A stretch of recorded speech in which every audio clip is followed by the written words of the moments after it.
No final dos anos 80, a Madonna era um fenômeno global, ela era conhecidíssima no mundo inteiro, e isso foi reforçado quando em 1986 ela lançou True Blue, que é o terceiro álbum de estúdio dela, e vendeu muito, veio dali alguns dos maiores hits da carreira dela. Papa Don't Preach inaugura o disco, mas o que mais chamou atenção foi La Isla Bonita, que até hoje é uma das músicas mais tocadas e mais vendidas dela. Ela vendeu mais de 25 milhões de cópias. E ela era um fenômeno de música pop, só que ela falou, preciso testar os meus limites artísticos em outros campos das artes. Georgia Moura, seja muito bem-vinda ao nosso podcast. E eu já quero começar perguntando, o que a Madonna foi fazer ali nesse meio pro final dos anos 80 em outros campos da arte, do cinema, do teatro? Primeiro, boa noite, boa tarde, bom dia para quem tá ouvindo. Eu agradeço muito pelo convite, pela oportunidade de estar aqui falando de um artista que é tão especial para mim, assim. Eu acho que a Madonna, ela já estava, após True Blue, assim, ela já estava passando por várias situações na vida dela, e ao mesmo tempo que ela estava chegando aos 30, ela começou a perceber que ela não podia fazer música mais para adolescente, né? Ela não queria ser mais apenas uma cantora pop que dançava em cima do palco. E acabou que, consequências do casamento, do divórcio com o Champagne, ela começou a refletir sobre outras questões da vida dela. Que foi bem turbulento, né? Que foi bem abusivo, assim.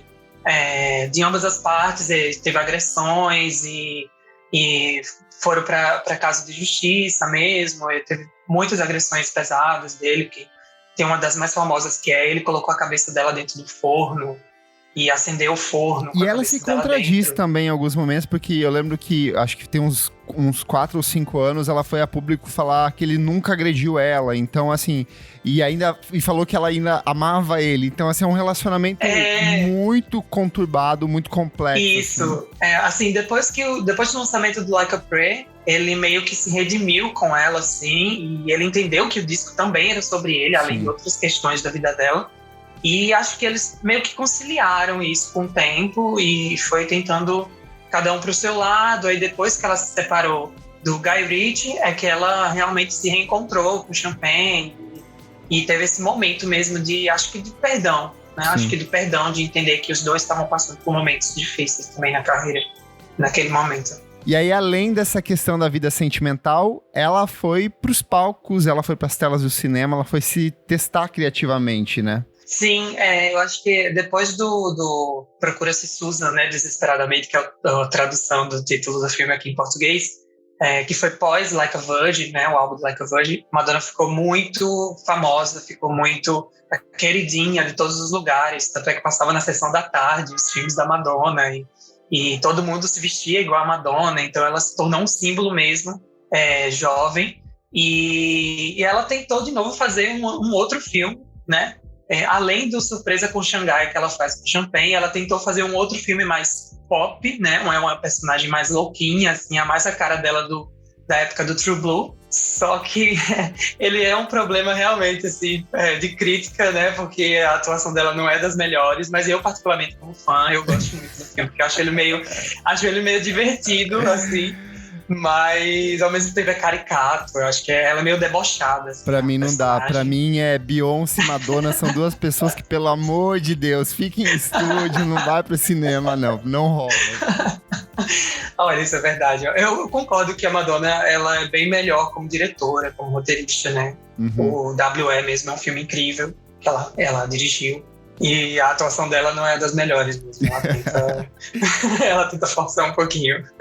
Mas com tudo isso em mente, além de questões como conflitos religiosos, ela sempre foi uma pessoa que teve uma educação religiosa muito forte dentro de casa, e ela sempre questionou a relação de Deus na vida dela. Ela decidiu entrar em estúdio e pegar um pouco dessa relação conflituosa, da dor que ela estava sentindo desse término de relacionamento com o Champagne, essa frustração dela em outros campos das artes, essa transição para a vida adulta, para os 30 anos, ali para uma outra fase da vida, e também um pouco de ecos da ausência da mãe dela, que é uma coisa que permeia a carreira dela em vários momentos, e ela fez dessa coisa super sóbria o estímulo pro quarto álbum de estúdio dela, Like a Prayer. Como que foi seu primeiro contato com esse trabalho, que é fantástico? Ai, então, esse trabalho pra mim, ele é bem pessoal, assim, porque a minha família é muito fã da Madonna. A minha mãe e minhas duas tias são muito fãs. Elas são tão fãs que ela tem tatuado o sinalzinho da Madonna. Elas que tatuaram. Legal, eu não sabia disso. E aí a minha mãe adorava dançar. Minha mãe sempre foi da dança, assim, da aeróbica. E ela fazia aula de aeróbica com uma professora que era fãzona da Madonna, e elas aprendiam todas as coreografias. Então eu cresci num lar de mulheres que sempre estavam ouvindo disco, tinha o vinil, aí depois passou pro VHS, aí tinha a fita cassete. Então tinha sempre um contato muito grande. True Blue era o álbum que sempre tocava em casa, em festa, o tempo inteiro. O primeiro também, o de 1983, o Madonna, ele tocava muito também lá em casa. Eu adoro. Que é um discão, muito ele bom é de pop dos anos 80. Nossa, ali, eu amo. muito gostoso, muito gostoso. Ele é atemporal pra mim. E ele é amarradinho, assim, é bem costurado. Eu adoro esse disco. E aí, o Like a Prayer, minha mãe viu que eu cresci muito ao lado dela nessa questão de gostar e tal. E aí ela, um dia, no meu aniversário, adolescente, ela me deu já era CD, né? Já era o CD, ela me deu o CD do Like a Prayer. E aí eu fiquei muito surpresa com aquilo. E acho que eu tinha uns 12, 13 anos por aí. E quando eu ganhei o Like a Prayer no dia do meu aniversário. E aí eu ouvi, porque eu já tinha ouvido algumas músicas, já tinha ouvido Express Yourself em casa, minha mãe dançava. É que Madonna é uma dessas coisas que você pode não gostar, você pode não conhecer, mas você ouve pelo menos umas 10, 15 músicas ali ao longo da sua vida, você vai ser impactado por isso e não tem jeito de escapar, né? Exato. Eu cresci num bairro que tinha muitos botecos e todo boteco tocava La Isla Bonita. Então, sim. Sabe, de jovem a pessoa mais velha, todo mundo conhecia La Isla Bonita. Então a Madonna, parece que ela tá onipresente, assim, mesmo que de forma que você nem lembre muitas coisas dela, né? Isso que é incrível nela também, porque de tão camaleoa que ela é, a gente lembra de várias facetas dela, né? E às vezes pessoas têm uma imagem dela, uma lembrança dela específica, mas não lembra de outras coisas. Isso é que é incrível, assim, quando eu vejo a questão da influência dela na sociedade. E aí, minha mãe me deu Like a Prayer, e quando eu escutei ele inteiro, e aí no encarte vinha falando que esse álbum era dedicado à mãe. Aí minha cabeça explodiu, sabe, assim, tipo, a minha mãe me deu um álbum Like a Prayer no dia do meu aniversário, e o álbum era sobre a mãe. E eu não conhecia tanto a história da mãe dela. E aí eu fui pesquisar mais a fundo, né? Eu não tinha internet em casa, eu ia pra Lan House e eu ficava estudando a biografia da Madonna. E até que eu entendi, assim, o álbum e essa relação que ele tem, assim, muito forte com a família, com a religião, que também é uma questão muito forte para mim, do cristianismo, que foi afetado na minha vida. E ele me atravessa, assim, vem várias camadas, assim, diferentes. A questão de amor, questão de família, a questão da religião. Então, ele é um álbum muito pessoal, assim, para mim. Fica até meio emocionada. Eu acho que os ouvintes já sabem, assim, eu tenho uma educação de pop que foi muito tardia. Eu fui primeiro pro rock e o pop veio muito tempo depois. Eu já fui ao contrário. Mas como a Madonna é um fenômeno muito grande, é uma coisa assim que ela tá meio que relacionada a todas as esferas do rock, do pop, da música eletrônica, não tem como você escapar dela. Então, eu comecei ali nos anos 2000, quando ela lança o Confessions on the Dance Floor e ele tocava tocava torto e direito na MTV, eu achava o clipe incrível e a música era muito boa. E aí eu acho que quando você começa a pesquisar sobre música, o Like a Prayer é um disco que você fala assim, você bate assim, ele tá ali, a capa é muito icônica, né, do jeans ali com as correntes, uma coisa que até voltou recentemente com a Rihanna anunciando a gravidez, com a barriga com a mesma fotografia.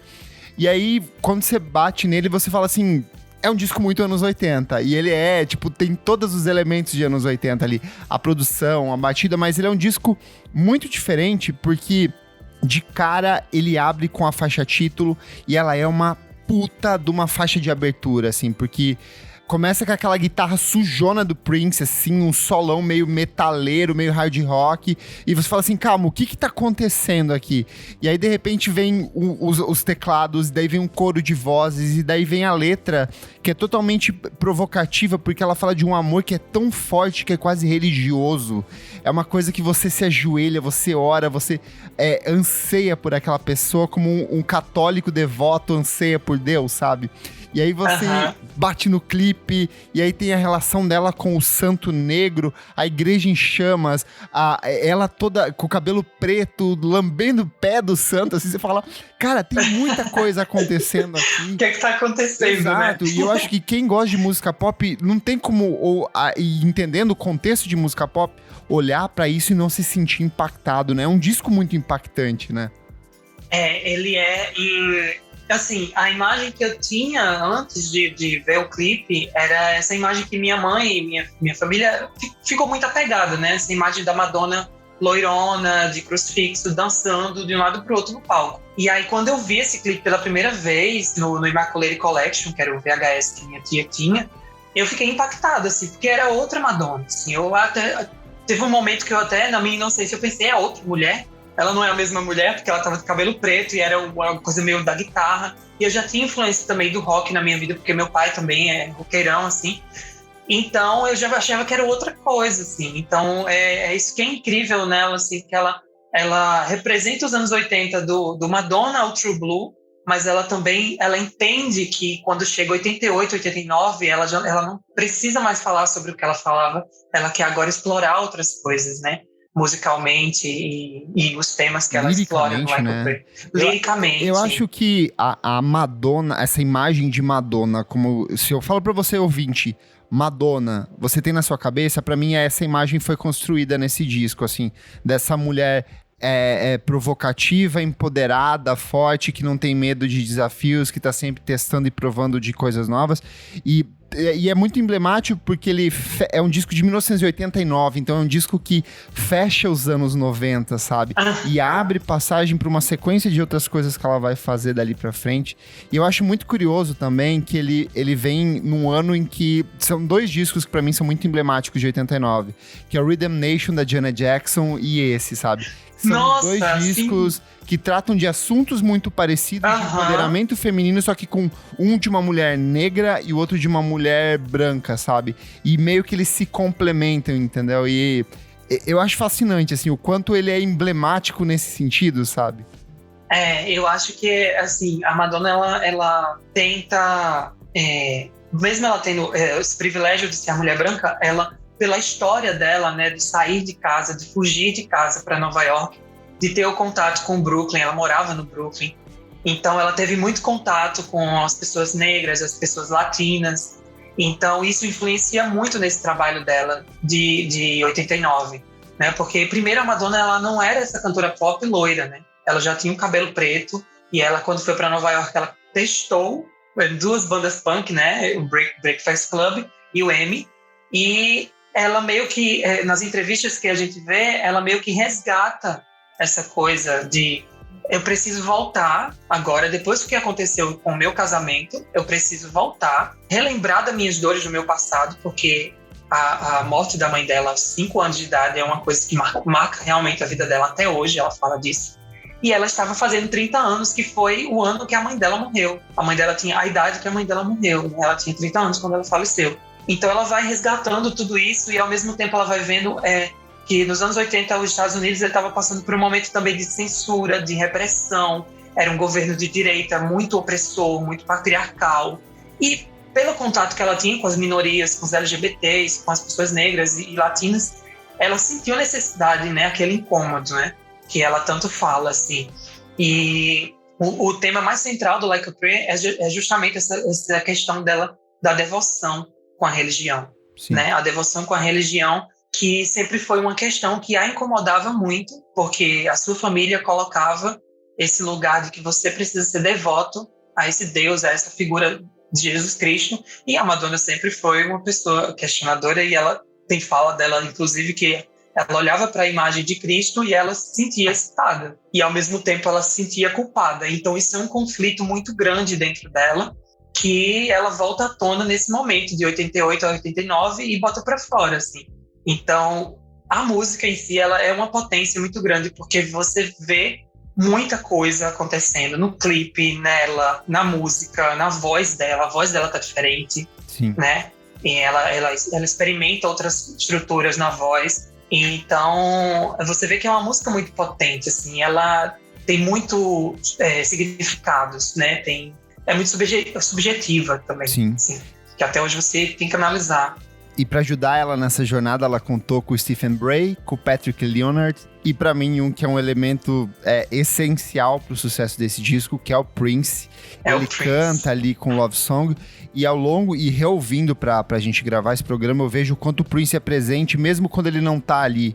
Eu acho que as estruturas de guitarra, os timbres, o uso de sintetizador, esse refinamento da batida muito seca, muito exata, muito bem posicionada, é uma coisa que vem muito dele, e eu acho que aí complementa com a poesia dela, que é uma coisa muito forte, e ao mesmo tempo que ele é um disco ele é um disco muito sóbrio, ele tem assuntos muito sérios, ele ainda é um disco de música pop, e eu acho que isso que é muito bonito. Sim. E aí a gente pode chegar no que talvez seja a primeira manifestação disso, que é o Express Yourself, que virou um hino de aceitação LGBTQIA+, de um jeito muito fantástico. É o tipo de música que fala sobre acolhimento, sobre empoderamento, sobre celebração. Não fala... eu acho que ela tem um senso de aplicabilidade muito grande. Eu acho que se você tá num momento ruim da vida, Express Yourself é aquela música que dá o gás que você precisava, né? Eu tenho uma curiosidade que é muito engraçada, assim, de ver como a Madonna ela é muito visual, né? Tudo que ela faz, ela imagina como vai ser show, figurino, ela mesma, né? O cabelo, a estética dela. E quando ela decidiu realmente lançar o Like a Prayer, ela pintou o cabelo de preto, né? De novo, para voltar às suas origens. E Express Yourself, ela tinha se imaginado de cabelo preto também, de outra forma. Só que uma curiosidade é que no período que ela estava gravando, ela também estava participando do casting do filme Dick Tracy. E aí o diretor falou, você precisa estar loira, porque você é conhecida por estar loira. Eu não aceito, se você só participa se você estiver de cabelo preto. E aí ela pintou de loiro de novo, mas ela botou pra fora, assim. Então a música, ao mesmo tempo que ela ela tem um pouquinho de alfinetada com o casamento com Champagne, né? Porque ela meio que tenta falar que ela se liberta disso, é um grito de liberdade, Sim. né? Dela mesma, assim, de empoderamento, de superar o que aconteceu, mas ela também é uma crítica à própria indústria. Tanto é que na frase Don't go for second, best baby, né? Tipo, não fique em segundo lugar, porque o homem tá sempre em primeiro lugar na indústria. Sim. E eu não aceito mais ficar em segundo lugar, sabe? Ela a rivalidade, a eterna briga ela e Michael Jackson nessa época, né? Exato. Os dois que enfileiravam hits ali nas paradas de sucesso, né?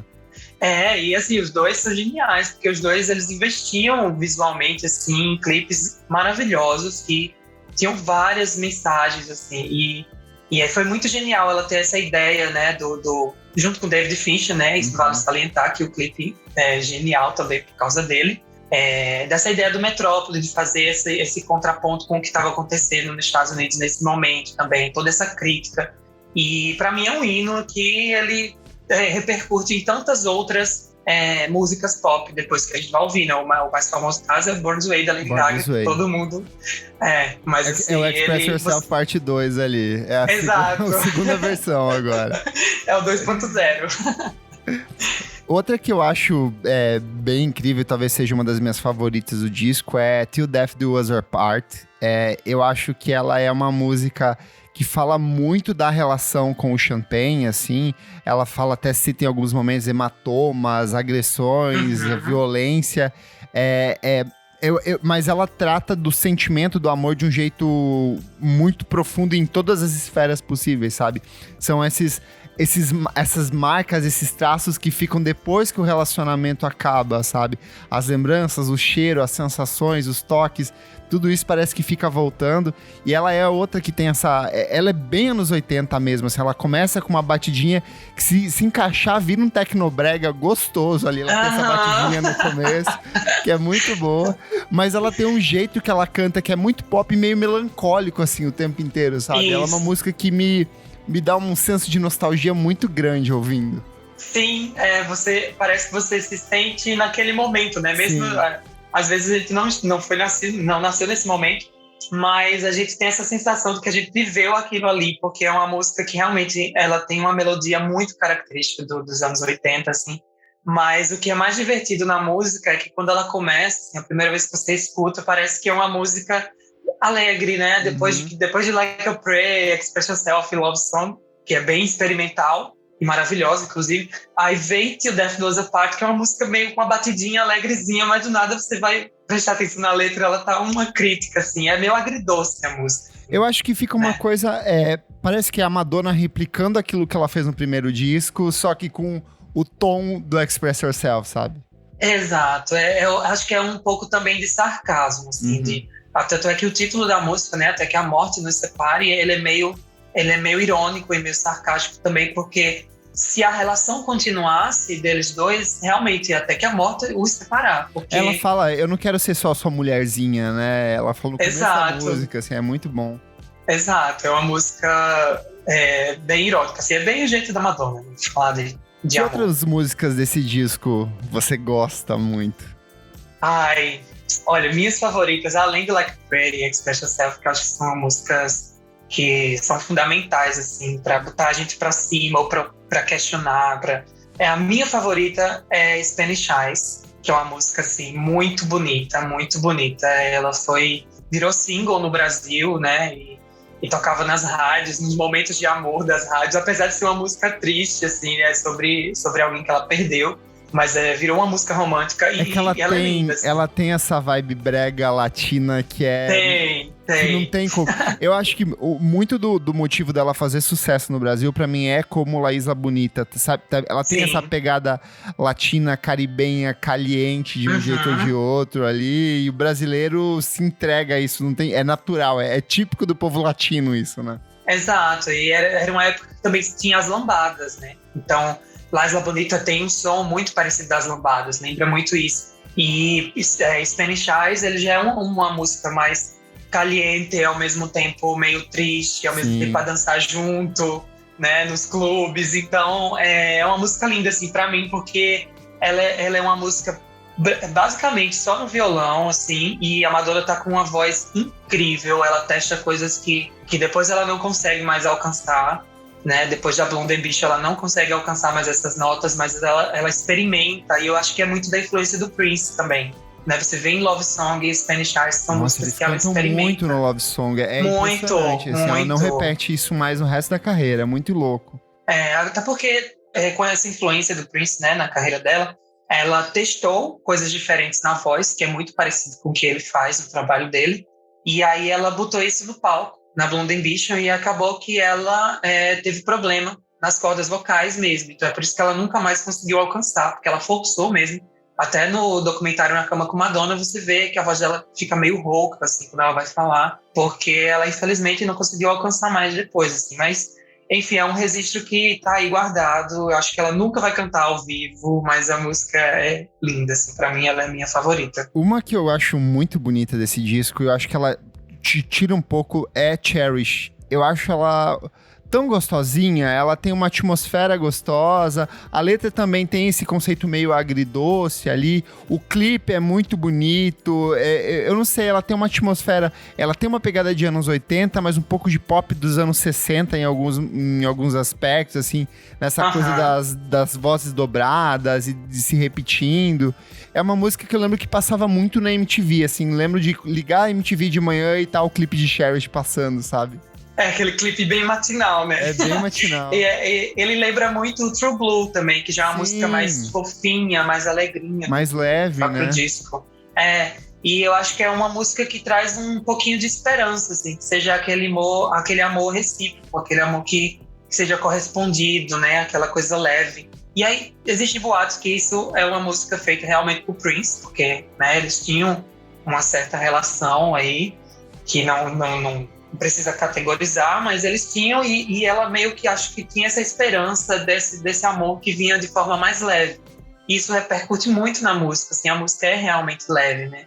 Eu gosto muito, e é engraçado que eu conheci ela pela primeira vez, não na voz de Madonna, mas eu conheci na voz de Renato Russo, porque meu pai é muito fã do Legião, e ele tem uma versão. Pra Cherish? Ele tem uma eu nunca ouvi. Exato. É perfeito, é um acústicozinho muito gostoso. Nossa, assim. eu vou pesquisar, Vale a pena ouvir. Não sabia mesmo, assim, que meu pai é fã, e aí eu ouvi pela primeira vez, e depois, isso aqui é a música que a Madonna cantou e tal, isso aqui, que legal, okay. Eu vou realmente pesquisar, fiquei curioso aqui. É bem divertido, é bem diferente do Renato, assim. Eu acho que 2 músicas essenciais para ouvir, assim, de forma que eu acho que é muito difícil você ver depois e ouvir em outras músicas da Madonna, é a forma que ela desabafa, assim. Porque a Madonna, ao mesmo tempo que ela conta sobre ela, ao mesmo tempo, ela tenta colocar camadas subjetivas que ficam incógnitas. E nessas 2 músicas, não, ela foi bem explícita, né? Que é Promise to Try, que é meio que uma confissão direto para a mãe, assim, e Ofada, que é a música sobre a relação abusiva que ela tinha com o pai, assim. Então, acho que são 2 músicas muito bonitas, né? Promise to Try, a Madonna tá basicamente no piano e no violino, e a voz dela tá linda, assim, é uma música muito íntima, muito bonita. E Ofada também, que é uma das músicas mais bonitas da Madonna. Quase assim, uma coisa meio Kate Bush em alguns aspectos, assim, tipo, tem uns sintetizadores bem carregados. Exato. Daí a voz é meio teatral, assim, né? For you can hurt me now. Parece que cresce, né? Aí volta, é meio Kate Bush mesmo, assim. E o próprio clipe também é muito bonito, ele é bem diferente, assim. Eu acho que são 2 músicas que vale a pena ouvir. E acho que é isso. A única música que eu não gosto muito do disco é a de Jessie, que é uma música que eu acho que é muito mais... ela lembra muito mais o True Blue, mas e ela colocou ali meio que a de Jessie era uma homenagem à filha, né, do Patrick, mas parece que é uma música que não se encaixa, assim, um pouco, mas ela é aquele momento levinho, assim, entre Promise to Try e Ofada, que é uma coisa mais família, né? É a única que eu não curto muito. A gente falou um pouco sobre a questão da capa, né, que é uma fotografia do Heavy Hits, que havia trabalhado com ela no disco anterior e ela estava meio na dúvida em que direção seguir. A capa, na verdade, seria uma capa de single e ela acabou curtindo bastante. Mas tem um aspecto que eu acho que é bem importante referenciar aqui, citar.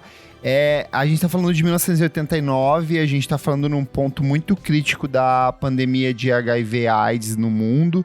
As pessoas não tinham informação do que estava acontecendo, as pessoas não sabiam o que podia, o que não podia ser feito, quais eram os métodos de prevenção.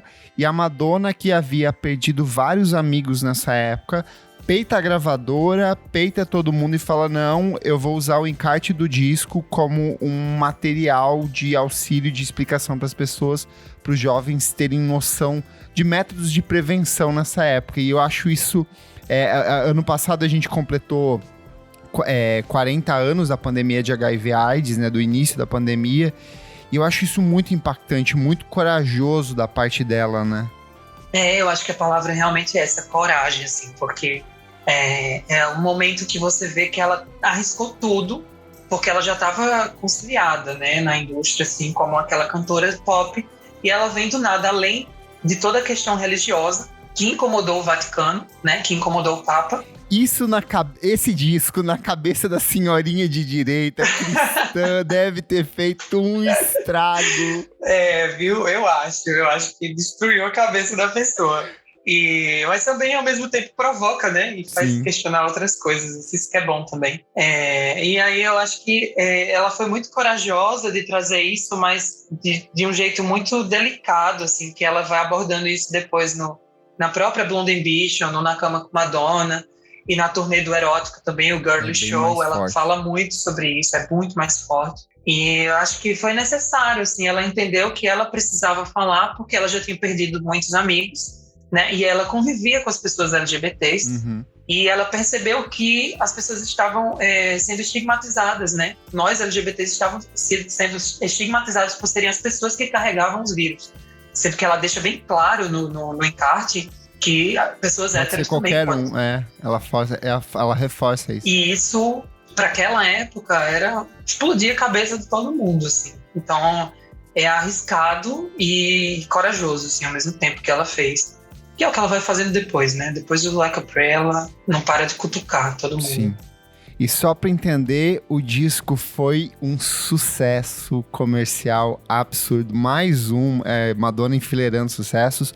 Mundialmente, o disco vendeu 15 milhões de cópias. Então, o público abraçou. Ela foi apresentada para uma parcela nova do público. O público cresceu junto com ela. Eu acho que essa força da Madonna, desse fascínio do público, vem muito dessa época, deles amadurecerem junto com ela criativamente.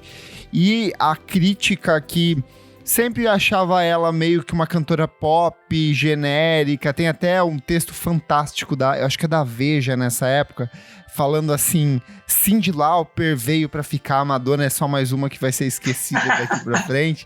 Porque era um pop bem bobinho, assim, bem leve, que ela fazia no começo de carreira. Mas a crítica adorou. Tem até uma fala do J.D. Considine da Rolling Stone que ele fala: esse é o disco mais próximo da arte que a música pop já teve. E de fato, eu concordo. Eu acho que ele é um disco muito transgressor. E eu não consigo imaginar algumas obras, por exemplo, o auto-intitulado da Beyoncé, disco da Lady Gaga. Eu acho que muitos deles, esses discos que trazem um caráter mais provocativo, eu acho que o Like a Prayer é de fato um divisor de águas, assim, olha, o pop não precisa ser uma coisa bobinha, descartável, genérica, que vai tocar na rádio e você vai esquecer. Ele pode... Obviamente que ela não foi a primeira a fazer isso, como a gente já falou, Janet Jackson já tinha feito isso, muitos outros artistas negros faziam isso, mas eu acho que ela leva esse tipo de discurso pro grande público de um jeito que só Madonna podia fazer. Eu acho que ela entende, assim, que a potência que ela tem, e isso que é muito, muito legal assim, na carreira dela, que eu admiro muito, ela entendeu o privilégio que ela tem, né? Ela sendo uma pessoa branca, loira, e conseguir levar outras questões junto com ela, né? Ela não só traz ela traz a vida de outras pessoas também, de outras minorias junto. E é muito engraçado, porque o disco ele foi boicotado pela Pepsi, né? Quando ele cancela o contrato com ela, após o vídeo do Like a Prayer sair na MTV. E aí, o que os produtores dela falavam é que vai flopar, vai flopar, vai flopar. E aí, do nada, estourou. E aí, no VMA, quando ela ganha, né, o prêmio de melhor clipe do ano, ela agradece a Pepsi. Eu só consegui estar aqui, vendendo só pra dar um contexto, nessa época a Pepsi estava numa batalha muito grande com a Coca-Cola para tentar alavancar as vendas. E como estratégia de marketing, eles adotaram uma postura que permanece até hoje, que é de investir pesado em artistas de música pop. Então, o Michael Jackson assina um contrato milionário com a Pepsi, a Madonna assina um contrato de $5 milhões com a Pepsi, e quando eles olham pro clipe do Like a Prayer, eles falam: nem fudendo que a gente vai bancar isso, fica com o dinheiro, mas a gente não apoia mais, não vai mais apoiar a sua turnê. Uhum. E assim, tem uma entrevista dela, de 91, que ela fala que, na verdade, ela foi realmente, assim, pelo que ela fala, né, ela foi ingênua de acreditar no discurso da Pepsi, porque ela gravou o comercial, e no outro dia ela ia lançar o clipe do Like a Prayer. Ela gravou o comercial com a música, e no discurso da Pepsi, da campanha, eles planejavam que seriam pessoas que iriam atravessar outras pessoas na sociedade, que iria atrair público jovem, e iria também ser uma marca que falasse também de questões sociais. Uhum. Então, na cabeça da Madonna estava tudo certo. Ela ia gravar o comercial e no outro dia ela lança o Like a Prayer, que critica o racismo muito claro no clipe. E ela achava que estava tudo bem. E aí, quando lança o clipe na MTV, aí ela recebe ligações de que a Pepsi pegou o dinheiro de volta e cancelou o contrato com ela. E ela depois vem na TV não e pegou o dinheiro de volta. Ela ficou com o dinheiro. Ela não precisa... existe esse boato que ela ficou só com uma parte e que eles ficaram com a outra parte. Tem essas questões aqui. Questões judiciais com a Madonna são sempre boatos, que a gente nunca vai saber a verdade. E esse disco rendeu uma turnê incrível da Madonna, né, Jorge? Assim, é uma turnê que me marca muito, que eu acho que ela vem para trazer a simbologia como deve ser um show pop, assim. É claro que tinha Michael e tinha toda aquela estrutura dele, aquela forma dele super rígida com coreografia e tudo, mas a Madonna vem e traz outras coisas que cantoras pop e cantores pop vão depois fazendo, né, usando como referência, que é a divisão de blocos da turnê, que ela deixa isso muito claro, a divisão de blocos, troca de figurino, sempre tem muita troca de figurino na Blonde Ambition. E eu acho que também uma das coisas que é mais... Vem daí o sucesso do Lídio Matheus, que ele vinha com apresentações com 3 trocas de roupas. Ai, socorro. Ai, socorro. Eu acho que e a Madonna, ela veio... é uma coisa que é muito marcante na carreira dela, essa questão dela explorar essa imagem da Marilyn, só que de uma outra forma muito mais empoderada, de uma forma muito mais moderna, né? Porque a gente sabe que a história da Marilyn, ela era uma figura que transpassava uma coisa, mas no íntimo ela era outra, né? Eu já li um livro dos diários da Marilyn, são cartas muito intensas, assim. E a Madonna pega isso, é como se ela tivesse ela se sentisse na obrigação de falar que a Marilyn era outra pessoa, né? E ela cria essa imagem que aí fica muito bem explorada na Blonde Ambition, que ela fica loirona, platinada, e ela pega toda essa estética burlesca, mas ela traz uma outra figura burlesca, né? Ela já não é a garota pin-up submissa, ela já vem de frente, assim. E uma das coisas que é mais incríveis da Blonde Ambition é o figurino, e de fato é o figurino que marcou a vida da Madonna, assim, da carreira da Madonna, que é o sutiã de Cone. Sim. Que foi feito, o Jean-Paul Gaultier, ele assina todo o figurino da turnê. Incrível, e depois incrível. Incrível. E depois de um tempo ele vem falar, né, depois que a peça foi para o museu, ele falou sobre o que a Madonna queria no momento. E aí ela queria colocar essa feminilidade para fora, mas ao mesmo tempo questionar esse machismo. A gente que, assim, você estuda estética, você estuda visual, você estuda linguagem visual, você entende a importância daquela roupa, assim, porque a Madonna está de terno, ela começa o show cantando Express Yourself de terno, e ela tira o terno e tem uma lingerie muito icônico por cima, assim. Puta merda. Então é muito poderoso, assim, isso, porque é isso que ela realmente quis passar, assim, essa mulher ultrapassando esse patriarcado, sabe? E é muito bonito, assim, eu acho que pra mim é 10/10 a turnê, pena que ela não tem um DVD completo, assim, tem os registros do documentário, mas eu acho que é uma turnê que todo artista deveria assistir, porque ela mostra muito como se deve fazer um show pop, né? E a gente vê que outras cantoras fazem isso depois, e por influência dessa turnê. Então, pra mim, é 10/10 essa turnê. Perfeito. Já que você puxou nota, vamos pras notas aqui desse disco. Eu vou começar falando que o Like a Prayer eu acho que é um desses discos que são essenciais pra você. Em algum momento na vida você tem que parar, ouvir, entender. Talvez hoje ele soe um pouco datado ou ele pareça muito com outras coisas, mas foi porque a Madonna fez isso lá atrás. Então, em termos de produção, de incorporar esses elementos, tem muitos artistas atuais que eu sinto que vão incorporando, preservam um pouco dessa estética, dessa sonoridade, de conceitos líricos. Dito isso, ele é um disco que te pega logo de cara. Parece que você tá vivendo a sua vida normalmente, a Madonna vem por trás e te derruba no chão, porque a sequência de abertura assim é muito impressionante, é muito impactante. Mas eu acho que do meio pro final ali, salve os singles e as músicas que são de fato destaques, eu acho que tem algumas músicas ali que meio que se perdem, elas poderiam ser substituídas por outras coisas. Você falou a própria Dear Jessie, eu acho que ela é uma música que se perde dentro do disco, tem tanta coisa impressionante ali. Uhum. Act of Contrition é outra que pra mim também não sei se porque tá lá no final, acaba meio que se perdendo. Dito isso, a minha nota pro disco é a nota 9, e eu acho que a Madonna ainda vai fazer coisas ainda mais importantes. Eu gosto do que vem pela frente ainda. A fase eletrônica é uma coisa muito gostosa. Perfeito. Ray of Mas o 9 eu acho que é um disco muito transgressor, muito importante e que todo mundo uma vez na vida deve tirar esses minutinhos aí pra ouvir. Eu acho que é essencial pra se falar de Madonna, né? E se falar de mulher artista pop nos anos 80, assim. E você ouvir, entender toda a história do disco, assim. Eu acho que, pra mim, ele apesar de jazz, ele é um 10/10 pra mim, porque eu acho ele importantíssimo, ele é muito bonito, ele é muito bem costurado, assim. Ela tem um tema e ela quer falar sobre esse tema, e do começo ao fim você escuta, você percebe que ela está realmente falando sobre esse tema.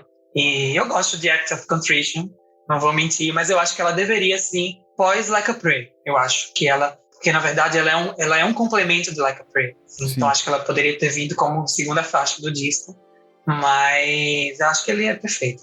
Pra mim é perfeito, apesar de Jesse. O Clássicos VFSM é um projeto paralelo do podcast Vamos Falar Sobre Música. Apoie a gente em padrim.com.br/podcast VFSM e tem acesso a esse e outros programas lançados com muita antecedência. Eu sou o @KleberFac no Twitter e no Instagram. Então, eu sou Jorge Moura no Instagram, @Jorge Moura. Só tem eu. Você vai me achar em qualquer lugar aí, porque só tem o de Jorge Moura. Eu sou jornalista musical também, eu escrevo para a revista Balaclava e apresento o Festival Coquetel Molotov aqui em Recife. E vai me seguir lá e você vai ver que tem muitas outras coisas. Sou uma pessoa inquieta, trabalho como DJ, modelo, performer também. Então tem muita coisa lá que eu solto de vez em quando, meus trabalhos, minhas questões, minhas inquietações. Tá tudo lá. Boa. É isso. Jorge, muito obrigado pela sua participação e eu vou deixar o convite. Eu acho que a gente pode fazer uma trinca de Madonna a partir desse disco, né? Tudo. Eu percebi que você gosta muito do Ray of Light. Eu gosto. Também muito... Eu acho que a gente pode fazer Ray of Light e Confessions aí, pegar 3 décadas diferentes da carreira dela aí. Eu acho que são inclusive 3 discos muito, muito foda, assim. Vamos falar de Ray of Light, já pode ser agora. Boa. Bora falar agora. Muito obrigado pela sua audiência e até a próxima. Tchau, tchau. Beijo pra vocês.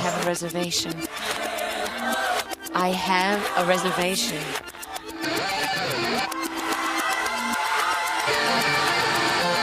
What do you mean it's not in the computer?